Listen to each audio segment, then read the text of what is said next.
నమస్తే అందరికీ. నా పేరు పల్లవి సౌమ్య. నేను మండికి నీళ్లు చేది పోస్తున్నాను. మండే అంటే వడ్లని మొలకల్లాగా మార్చి వాటిని పొలంలో చల్లడానికి రైతులు పడే కష్టంలో మొదటి స్టెప్ ఇదేనండి. రైతు లేకపోతే మెతికే లేదు. ప్రపంచంలో మనుషులందరికీ మెతుకు లేకపోతే బ్రతుకే ఉండదు. మనుషులకే కాదు, ప్రకృతిలో ఉండే పక్షులకి, సూక్ష్మజీవులకి, ప్రతి ఒక్కరికి రైతే జీవనాధారం. మండిని 2 రోజులు ఇలానే ఉంచి రోజు 3 సార్లు నీళ్లు పోస్తే వడ్లు మొలకెత్తుతాయి. ఆ మొలకని తీసుకెళ్ళి పొలంలో చల్లుతారండి. నిజంగా వ్యవసాయం చేయడం చాలా కష్టం. రైతులు పడే కష్టం చాలా అండి. కానీ అయినా ఆ కష్టాలని ఇష్టాలుగా మార్చుకొని చాలామంది రైతులు వ్యవసాయం చేస్తున్నారు. ఎండకు ఎండి, వానకు తడిచి, చలిలో వణుకుతూ, రోగమొచ్చినా, ఎన్ని నొప్పులొచ్చినా, రాత్రనక, పగలనక రైతులు పడే కష్టం వెలకట్టలేనిది. ఈ మండిని మేమెలా కట్టామో ఈరోజు మీకు చూపిస్తాను. మీకు అవుపడుతుంది మా పక్కింటి కాంతమ్మత్త. నాకన్నిట్లలో సహాయంగా ఉంటుంది. రాని పని నేర్పిస్తుంది, ఎన్నో పురాణ కథలు చెప్తుంది, సామెతలు, పద్యాలు అబ్బో! అన్నీ ఇన్ని కాదండి. నా బుర్ర నింపేస్తుంది. ఆ బుర్ర హీట్ ఎక్కిపోతుంది. దాని మీద అప్పుడప్పుడు బిర్యానీ కూడా చేసుకోవచ్చు. అంత హీట్ అయిపోద్ది. "అక్క గ్యాస్ ఆదా చేసుకోవచ్చు. నీ తల మీద బిర్యానీ చేసుకుంటాం. మీ ఇంటికొస్తాం" అంటే, "మా ఇంటికైతే రావచ్చు కానీ నా తల మీద మాత్రం బిర్యానీ చేయకండి."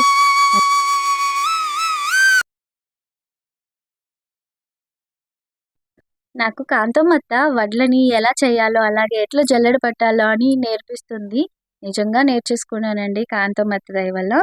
ఎందుకంటే నాకు చాటలో బియ్యం కూడా చెరగరాదు. కానీ అత్తయ్య అయితే అన్నీ నేర్పిస్తుంది.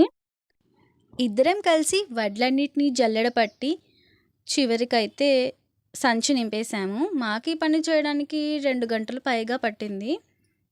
ఒక చేత్తో ఫోన్ పట్టుకొని వీడియో తీస్తూ మరొక చేతితో వడ్లని ఇలా జల్లెడ పట్టుకుంటున్నాను. ఇలా ఒక 10-20 నిమిషాలు నాకు సరిగ్గా చేయనికే రాలేదు. కానీ 30 నిమిషాల తర్వాత కాంతమ్మత్త కన్నా నేనే బాగా జల్లెడ పట్టాను. మా కాంతమ్మత్తయ్యతో ఈ జల్లెడ తిప్పుడే కదా ఏముంది అని 5 నిమిషాలలో నేర్చుకుంటా అని శపథం చేశాను. కానీ 30 నిమిషాలు పట్టింది. ఏ పనైనా అంత ఈజీ కాదు. ఈ జల్లెడ తిప్పడం కూడా ఒక పెద్ద కళ అండి. అత్తయ్య, మావయ్య బావి దగ్గర నుంచి రావగానే ఆ సంచిలో వడ్లన్నీ డ్రమ్ములో పోశారు. ఎందుకంటే ఒక రోజంతా నానితేనే వడ్లకు మొలకలొస్తాయంట.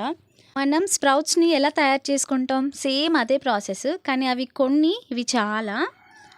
తెల్లవారుజామున లేవగానే మావయ్య టీ తాగేసి ఇక పని స్టార్ట్ చేశాడు.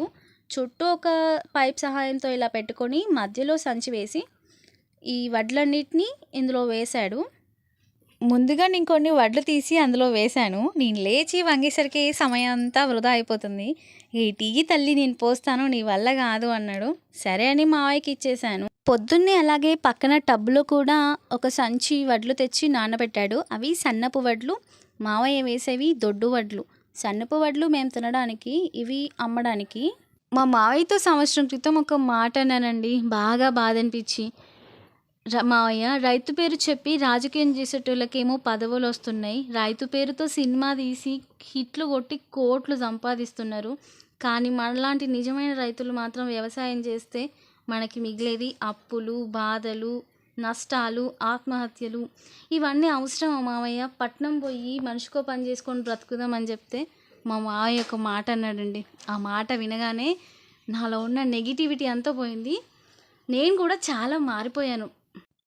మా మావయ్య ఏమన్నారంటే, "నాకు ఊహ తెలిసినప్పటి నుంచి నేను వ్యవసాయాన్నే చేస్తున్నాను. వ్యవసాయాన్ని నమ్ముకున్నాను.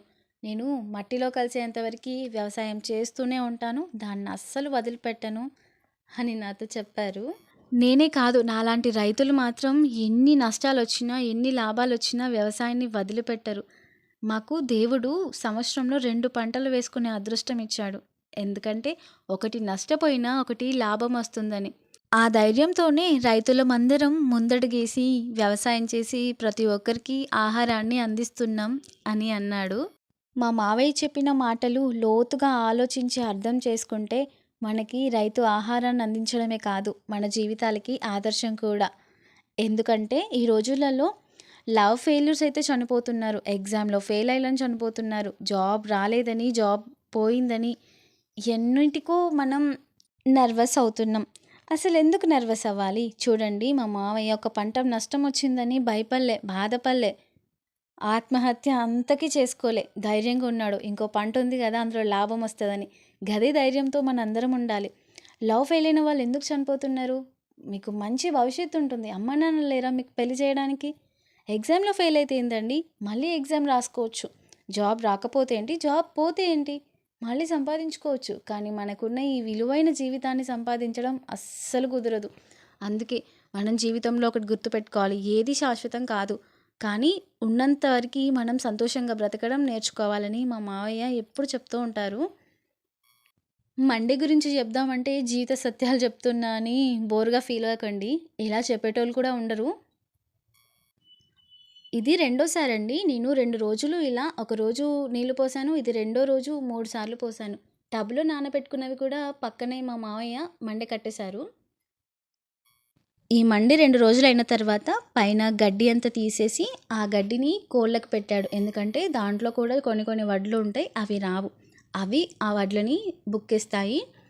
ఇక ఆ వడ్లని మెల్లిమెల్లిగా కొద్దిగా విప్పి ఒక బేసన్‌లో వేసిండు. ఆ బేసన్‌లోవి మేము సంచిలోకి మార్చుకున్నాం. అలా మెల్లగా విప్పితేనే ఆ మొలక అనేది బావి దగ్గరికెళ్ళినాక పొలంలో చల్లడానికి ఈజీగా ఉంటుందని ఇలా మా మావయ్య గారు చేశారు. చూడండి.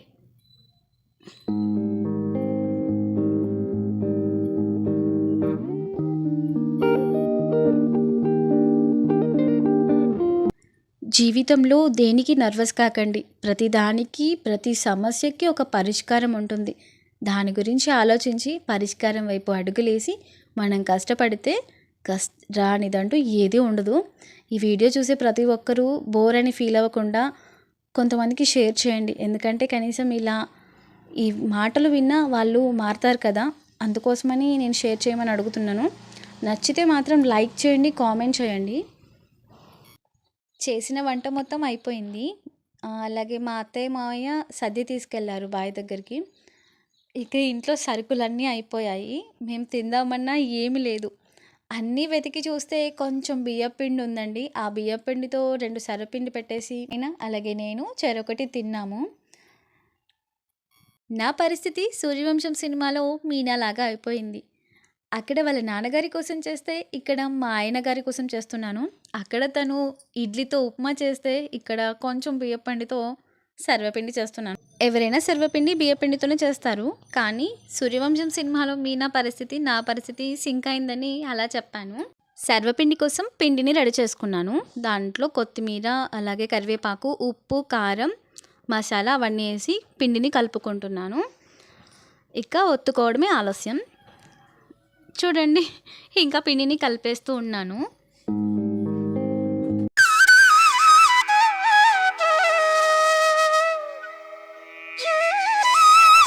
సర్వపిండిని గిన్నెలో రెడీ చేసుకుంటున్నాను. నేను దీనిలో ఉల్లిపాయలు వేయలేదు. ఎందుకు వేయలేదంటే అలా ఒత్తేటప్పుడు ఉల్లిపాయలు వేస్తే నాకు సరిగ్గా చేయనికి రాదని సర్వపిండి ఒత్తుకున్నాక మీద ఉల్లిపాయలు చల్లుతున్నాను. ఇక ఇది కాలాక ఈజీగా వచ్చేస్తుంది. ఒక ఉల్లిపాయ కూడా కింద పడదు. చూడండి కాల్చేది. గ్యాస్ అంటించుకుంటున్నాను. గ్యాస్ అంటించుకొని గిన్నె పెట్టి మరొక స్పూన్ ఆయిల్ వేస్తున్నాను. ఎందుకంటే నేను అప్పుడు ఆయిల్ తక్కువగా వేశాను. ఇంకొక స్పూన్ ఆయిల్ వేస్తూ సిమ్లో కాల్చుకోవాలి దీన్ని. సిమ్లో కాల్చుకున్న తర్వాత చూసేస్తే రెడీ అయింది సర్వపిండి. ఇంకొక గిన్నెలో కూడా సర్వపిండిని రెడీ చేసుకొని గ్యాస్ మీద పెట్టేశాను. దాన్ని కూడా సిమ్లో కాల్చేశాను. చూడండి సర్వపిండి ఎలా ఉందో. నా వంటింట్లో ఉన్న ఈ చిన్ని కృష్ణుని చూడండి, నాకు చాలా ఇష్టం. ఈ చిన్ని శ్రీకృష్ణుడి గురించి మీకు నా హోమ్ టూర్ వీడియోలో చెప్తాను. మా అత్తయ్య, మా అమ్మగారు ఒక మాట చెప్పారు. మనం చపాతీ అయినా, సర్వపిండి అయినా, మరేమైనా వంటకాలు చేసుకున్నప్పుడు అలాగే తినేయకూడదు. కొంచెం చొంచి గ్యాస్ దగ్గర పెట్టుకోవాలంట. ఇలా చూడండి, ఇలా దిష్టి తీశానని మీరు తప్పుగా అనుకోకండి. మిమ్మల్ని చూసి మాత్రం దిష్టి తీయలేదు. ఇది ఇలా చేయాలంట, లేదంటే మా అత్తయ్య ఒప్పుకోదు. అలాగే దిష్టి తీశానని అన్సబ్స్క్రైబ్ చేసుకునేరు. సబ్స్క్రైబ్ చేసుకోండి.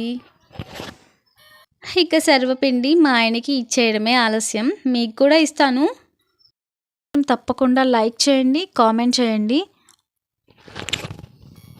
మరొక మంచి వీడియోతో మళ్ళీ కలుద్దాం. తప్పకుండా షేర్ చేయండి. షేర్ చేయడం మాత్రం మర్చిపోకండి. Thank you. బాయ్.